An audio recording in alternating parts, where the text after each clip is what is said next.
మహాకుంభమేళాకు తరలివచ్చే భక్తుల కోసం రైల్వే శాఖ వినూత్న ఏర్పాట్లు చేస్తోంది. విమానాశ్రయాల్లో ఉండే స్లీపింగ్ ప్యాడ్స్ను ప్రయాగ్రాజ్ రైల్వే స్టేషన్లో అందుబాటులోకి తెచ్చింది. టికెట్ల కోసం క్యూ లైన్లలో నిల్చునే ఇబ్బంది లేకుండా ప్రత్యేకంగా కొంతమందిని స్టేషన్లోని ప్లాట్ఫామ్లతో పాటు వివిధ ప్రాంతాల్లో మోహరించింది.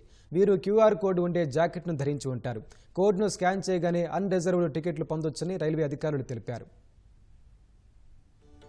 ఉత్తరప్రదేశ్లోని ప్రయాగ్రాజ్లో ఈ నెల 13 నుంచి వచ్చే నెల 26 వరకు మహాకుంభమేళా జరగనుంది. ఇందులో 40 కోట్ల మంది భక్తులు పాల్గొంటారని కేంద్రం, ఉత్తరప్రదేశ్ ప్రభుత్వాలు అంచనా వేస్తున్నాయి. దీంతో కేంద్ర రాష్ట్ర ప్రభుత్వాలు పగడ్బందీ ఏర్పాట్లు చేస్తున్నాయి. రైల్వే శాఖ కూడా భక్తుల సౌకర్యార్థం వినూత్న ఏర్పాట్లు చేస్తోంది. విమానాశ్రయాల్లో ఉండే స్లీపింగ్ పాడ్స్ ను ప్రయాగ్రాజ్ రైల్వే స్టేషన్లో అందుబాటులోకి తెచ్చింది. జపాన్, చైనా దేశాల్లో విరివిగా అందుబాటులో ఉన్న ఈ మోడల్ ను ఇప్పుడిప్పుడే దేశంలోని ప్రధాన విమానాశ్రయాల్లోకి అందుబాటులోకి తెస్తున్నారు. ఇందులో శౌచాలయాలతో పాటు లాకర్ సదుపాయం కూడా ఉంటుంది. గ్రీన్ పాడ్స్ ను జంటల కోసం కేటాయించగా, పింక్ కలర్ పాడ్స్ ప్రత్యేకంగా మహిళల కోసం కేటాయించారు. ఆరెంజ్ కలర్ పాడ్స్ ను పురుషుల కోసం అందుబాటులో ఉంచారు. వీటన్నింటికీ ఏసీ సౌకర్యం ఉంటుందని నిర్వాహకులు తెలిపారు. లాంజ్ మొత్తం సీసీటీవీ పర్యవేక్షణలో ఉంటుందని చెప్పారు. రైలు ఆలస్యమైనా లేదా ముందుగానే స్టేషన్ కు చేరుకున్నా ఇక్కడ సేద తీరొచ్చని నిర్వాహకులు తెలిపారు. సింగిల్ పాడ్ కు గంటకు 150, జంట అయితే 250, నలుగురు సభ్యులైతే 450 రూపాయలు చెల్లించాల్సి ఉంటుందని వెల్లడించారు.